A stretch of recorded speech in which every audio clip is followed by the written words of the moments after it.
Welcome to my messy studio, everyone. My name is Mark, and I'm an artist and an art professor. And in this video, I'm going to show you an important exception to the most important rule of crosshatching, and illustrate this lesson with the wonderful work of Albrecht Dürer.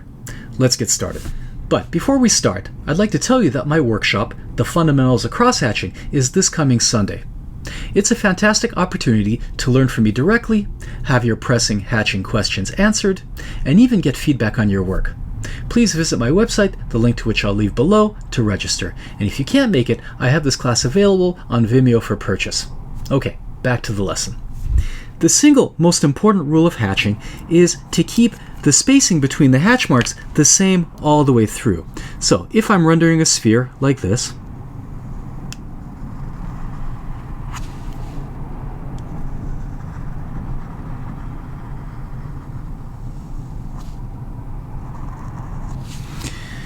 I decide on what the spacing of my hatching needs to be at the beginning of the drawing, and I'm going to try as much as possible to keep it all the way through. So in this case, I'm going to use medium spacing. Not too narrow, not too wide, something in between.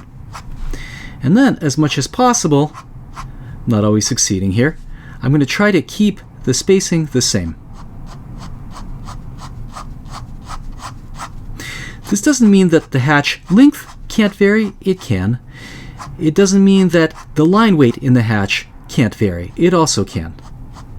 But the spacing needs to stay the same all the way through, as much as possible. So when I apply the next layer, the gauge, the distance between the hatch marks, needs to stay the same.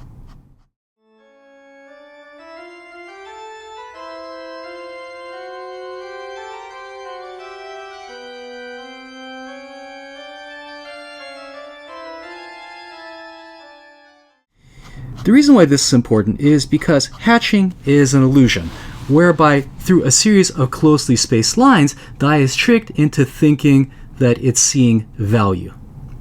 So long as the hatching gauge stays the same through the drawing, then the illusion is maintained. Once you start varying the hatching gauge, then the illusion is broken, and instead of value, the eye starts seeing texture. So if I have a sphere where I start messing with the hatching gauge,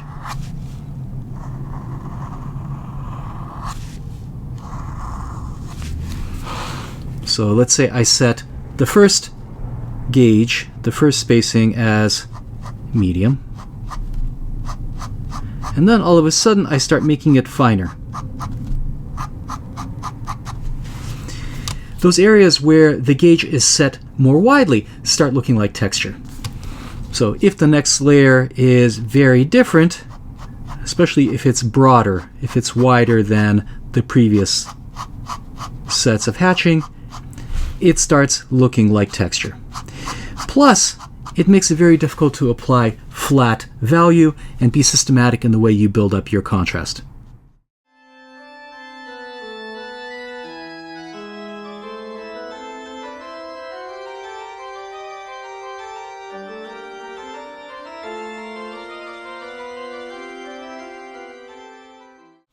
So you can see in comparison these two spheres, this one is much smoother, this one's messier, inconsistent in terms of value. That's why this is such an important rule.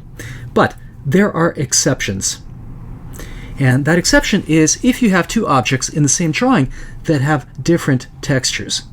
In those cases, you are allowed to vary the hatch gauge because that consistency is required only within an object of the same texture. If you have two objects in the same drawing that are different textures, then the hatch gauge can vary. So for example, let's say we have a sphere, but in this case, this sphere is made of some kind of rough material. Let's say wood.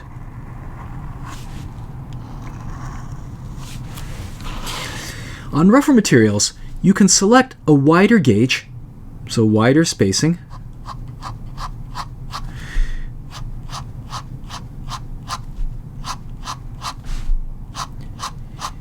keep it the same all the way through, and that wider spacing is going to give a stronger impression of a rougher object. We know that wider spacing creates stronger texture.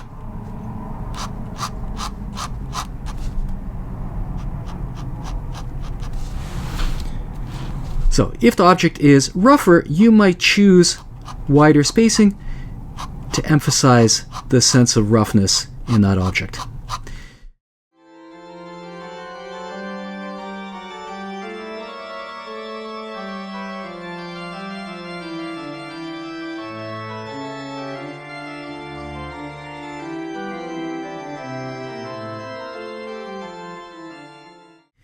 But let's say now I have an object that's made of some kind of smooth material.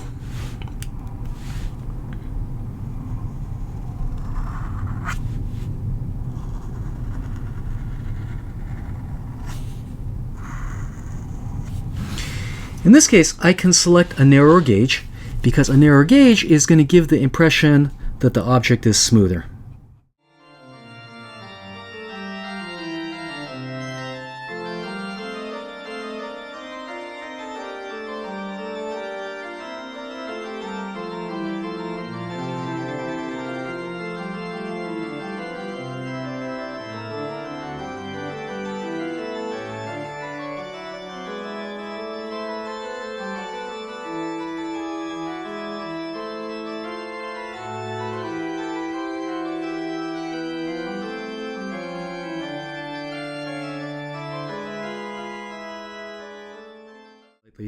Again, you can see how the narrow gauge gives the impression that the object is a little bit smoother.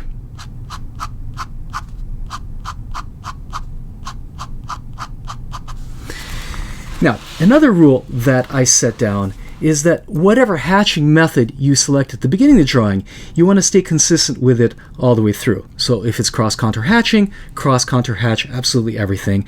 If it's cross-hatch, cross-hatch. If it's parallel hatch, parallel hatch. Keep it the same all the way through. However, that also applies to individual objects. So I don't want to start changing my hatching method once I start cross-contour hatching and change it to something else. But if we have two different objects of two different textures, then you are allowed to change hatching methods. That's actually perfectly fine. So if I have, once again, a sphere that is very smooth, I might decide, as opposed to using cross-contour hatching, which creates a stronger texture due to the intersecting angles of my hatch layers, I can decide that I'm going to use single directional hatching. So I'm going to make closely spaced lines.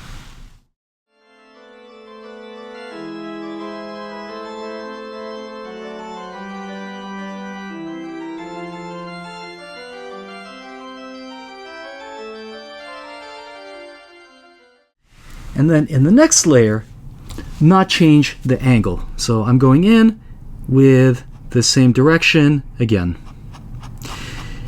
Now, single directional hatching really only works when the lines are very closely spaced together. Why? Because it creates a little bit of variation in the distances because we're applying the same direction over and over again. But because the hatching is so closely spaced, it doesn't make as big a difference. So this is single directional cross contour hatching. And because we don't have those strong intersecting angles, it creates a smoother effect in the drawing. It gives the impression that the object is smoother in texture than something that's cross contour hatched. Right? So here we have cross contour hatching. The wider spacing make the object look a little bit rougher. But in comparison, this object and this object, this one feels a little bit more polished, a little bit smoother. Here is a brilliant example of this principle by Albrecht Dürer, a study of a rough wooden stool next to a polished metal pitcher. By widening the spacing of the hatching in the stool, Dürer effectively conveyed the rough-hewn nature of the wooden surface. The effect of roughness is also heightened through cross-hatching, with the intersecting hatching angles creating the impression of greater texture. On the other hand, in the polished metal pitcher, the hatching is much more closely spaced, creating the impression that the object is smoother. Dürer is also using a different hatching technique here, applying hatching in a single direction, a method I call single directional contour hatching, which creates a quieter, less textured surface. Now, one could argue that we're dealing with a simple study of two objects which is not intended to be a unified composition, and that such variation in a complex picture would break the sense of unity. But that's not the case. In this drawing, we see Dürer creating distinctions in texture using finer spaced cross-contour hatching in the face and hands, and a wider spaced single directional hatching in the clothing.